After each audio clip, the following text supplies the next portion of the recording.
Good morning. Yes. Oh, thank you. I didn't. What? 9:22. Oh, yeah, that was just seconds ago. All right. Good morning, Randy.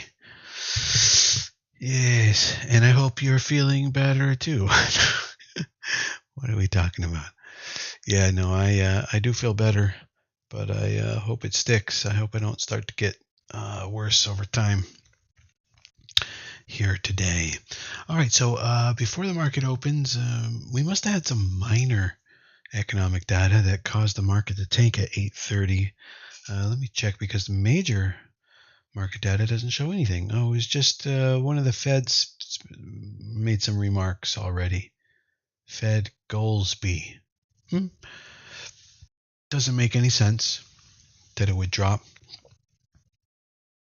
So I don't think it will sustain. But hey, who knows?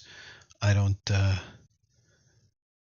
don't go on my guesses necessarily like that. You know, when the market's going to move, the market's going to move. So this morning I already looked at ALUR, and it looks a little bit okay as far as the day trades go, but not great. It's just been going down to zero since its existence. So it must be a dilution, a toxic dilution company in the ALUR. And there's also RNAS at 34% gains and IBO. Let's take a look at those real quick, see if we have any opportunities to go on for the day trading. Nope, I don't like the way that one looks. And then RNAS.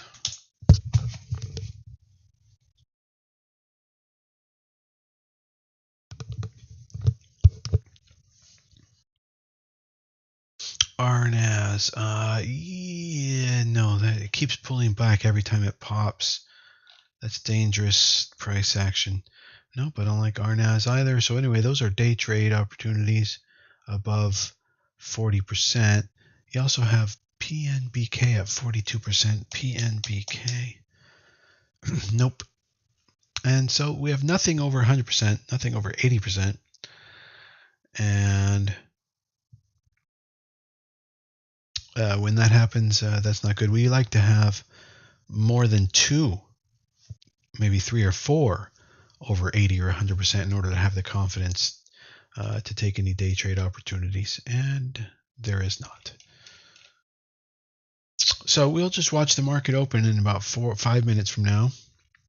Good morning, Marcus. And we will see which way it wants to go today. Let's take a look at the main market index. Yeah, it's opening quite a bit lower down into this region that it was at several days ago, a week ago. And with that, that puts it into a tender area. It could even today, if it wants to misbehave, it could even break to new lower lows, new lower recent lows. And that would just decimate any kind of bounce or bottoming or recovery hope. So that's possibly in the cards today. We'd have to put in a decent red day, but not too bad. It's within the realm of possibility for sure. So we'll keep monitoring the market like that. And where do we stand on the S&P 500? Okay, very similar spot. The pullback from the highs on the S&P 500 in total to the bottom was 10.36%. Over on the Qs, growth, it was 13.75%. That's considered significant. That's a pretty decent correction. Now, what was this one? 15.86%, though the bottom was a bounce recovery day, which brought us to about 13.5%. So 13.5%, pretty typical pullback on the growth on growth. And you can see that here. and almost the same amount here. 15% probably would have been about to right here. You can see how we were really pushing hard before that, and so catching up to the 200 moving average with a 15% drop was nice and balanced. Whereas now, because we've just been sort of topping for a while here, getting back underneath the 200 moving average was easily done. So the market's sort of in a sensitive spot. This is great. When we're talking about the market and talking about how pulled back it is, and this is how new runs start. This is how new gains begin. They begin at lows. So we're going to have to keep watching the market, figuring out when the lows are finally put in. You never do know. But we're looking good. So, and the economic outlook is fine. So we continue to just simply be testy. The market is just testy. And you'll probably see some more rotation into defensives over the next week, just because the market is so testy at these lows.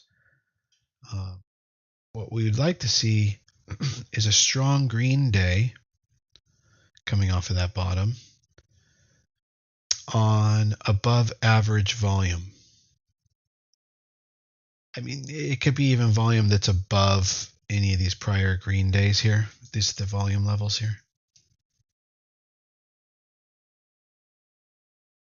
By the way, you guys can see that arrow, right? Yeah. So if we could put in a green day one of these days that was like a high volume like that, and it was, it was a good decent sized candle, something like that, that would be what we call a follow through day. And in IBD terms, it's anything after 4 days following after the low, which is a green day of significance. It needs to be over 1%. It used to be, but now they say even over 1.5% gains on the day from low to high. And on volume that is higher than the previous volumes as far as the green days go. Okay, market is open. I guess I didn't have my volume up, but bing, bing, bing, bing. There you go. Market is open. Let me see. I just got a spam. Yep, we got a copycat trying to be me over on our Discord. Nope, just banned him. All right, so now out of the gate, the Qs are acting green and bounce-ish. Okay, so we'll see how things flow from here. If you have any questions, let me know. Happy to answer, our tickers to look at. We're at about 50% positive breadth off of the open here, so 50-50. So we're we're at a very neutral area. So all 20 seconds off of the open, about as much as we know. We're now 1 minute off of the open, and looks like rates are going up, so that would add pressure to growth. And the dollar weakening slightly, so I would expect to see the markets actually go down a little bit based on those two factors happening right now. But we're actually not seeing that. We're seeing a little bit of the opposite. We're seeing a decent bounce here coming out of the gate from growth. But one thing's leading the other, and we'll see where they run. It's the rates are sort of chasing the tail of growth stocks, and growth stocks chasing the tail of rates, and they're running around and around. And there's not a lot of agreement and concurrence right now. But I don't think rates going up is a very good sign, and yet the dollar is going up at the same time. So we have a lot of contrary signals. I mean, this is just a sign of when you have multiple rivers meeting up at the same time. Good morning. and you just got turbulence. They're all just mixing together here in this area, and that's what you're seeing with all this choppy action for the last week and a half, 2 weeks. 2 weeks. Down, up, down, up, down, up, down. It's just been chopping. It's been a bit of chop getting there too. Been dicey getting there.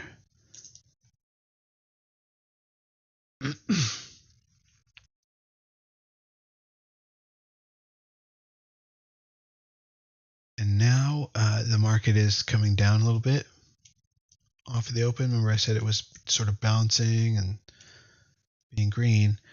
I expect it to go down because rates are going up, and rates usually lead.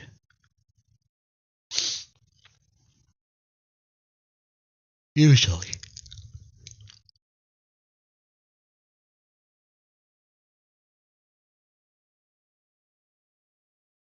So I'm kind of expecting, but I could be completely wrong. I'm kind of expecting the market to be under pressure based on what I'm seeing this morning. But overall, I don't really think so. I think that the market could continue to chop. That is a market under pressure, but not under immense pressure. I think we're at a pretty equalized area here. It's just, like I said, multiple rivers coming in, creating turbulence, creating chop. And now we're at 30% breadth on growth stocks. So we are weakening in growth. Growth.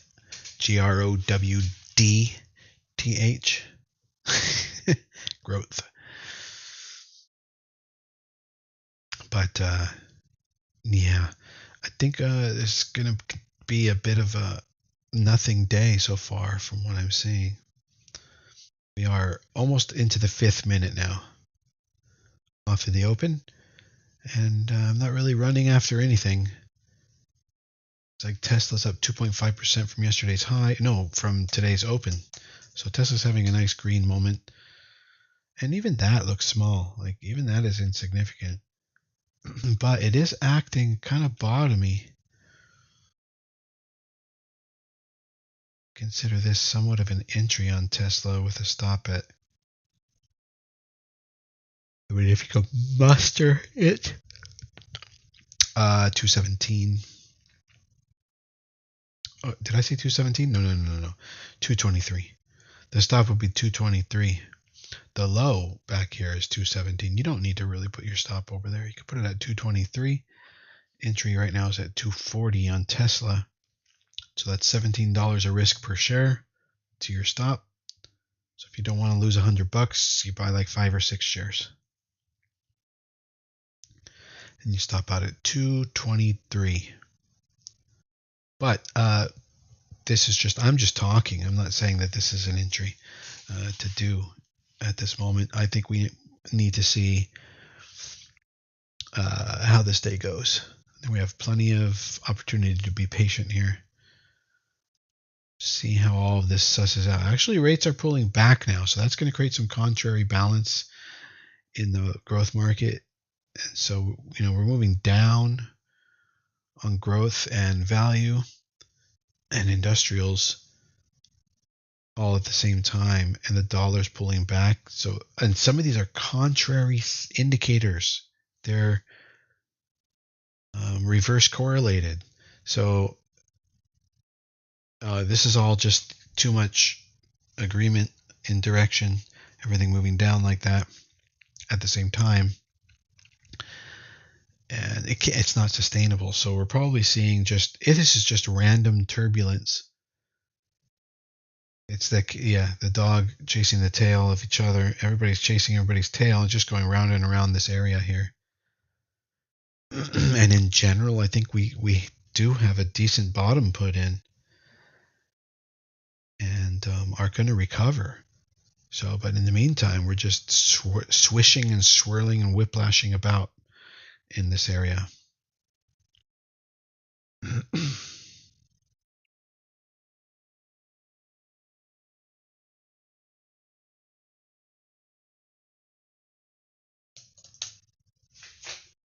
that leads me to not be interested in getting in anything.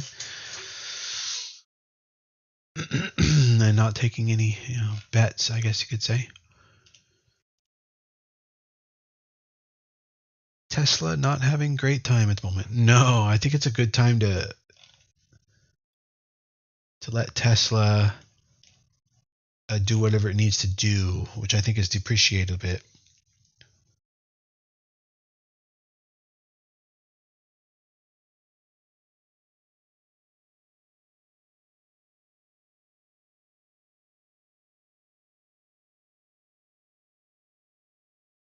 And then back to Allure. IBO. Actually, IBO is starting to pop. Let's see. IBO. All right, off of the open, IBO is trying to pop, but I would be very careful with that one if I were you, as far as day trades go, because I believe it probably is doing heavy dilution. Okay, we had 15% dilution right out of the gate 3 months ago. Yeah, I just be careful on that one. It's off to a nice start, but is it sustainable? Maybe. It's possible day trade there on IBO, but I'm not going to touch it.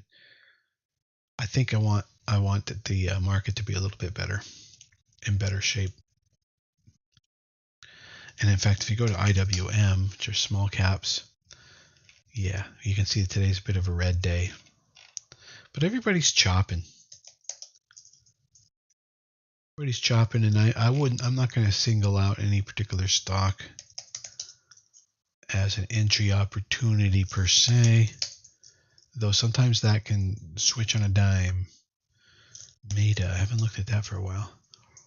Yeah, interesting. Meta looks good. If you could have picked up Meta anywhere along the 200 moving average, anywhere along this run, or any of these pullbacks, it would be awesome. And that's where we are right now on Meta. So if we can get any kind of a positive market signal, I probably would be interested in trying to swing scalp on Meta, a 1 to 20 day swing scalp on Meta. But it's going to need to signal first, which is, it's not quite there. Not quite there. But really a wonderful uptrend it's been in. What about Microsoft? Both of them are doing AI related things. And Microsoft not doing too well. It's been that way for about a year now. Been topping for about a year. And Nvidia is a little bit in better shape, but not great. Similar to Microsoft. Meta looking a lot better than both by a lot. So Meta could be really good. Apple better than Microsoft and Nvidia, but not as good as Meta. And Netflix doing better than everybody. Netflix is doing outstanding. So resilient, strong, relative strength. It's one of the best performers on the market.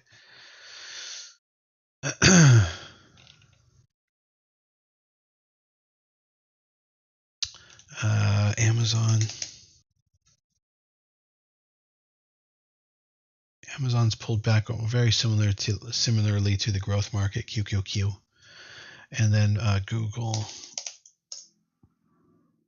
same, but pretty weak. On the weak side of strength. Certainly it's well underneath the 200. I think Meta might be, no, it's not above the 50 moving average. How about Netflix? No, not above the 50 moving average. But it never really has been supported by the 50. It's been supported mostly by what looks to be maybe the 100, which isn't showing up there on this graph. Maybe on this graph. Wonder if Bill Gates still has a short position on Tesla. I don't know. Oh, I don't have the 100 on this graph. Okay.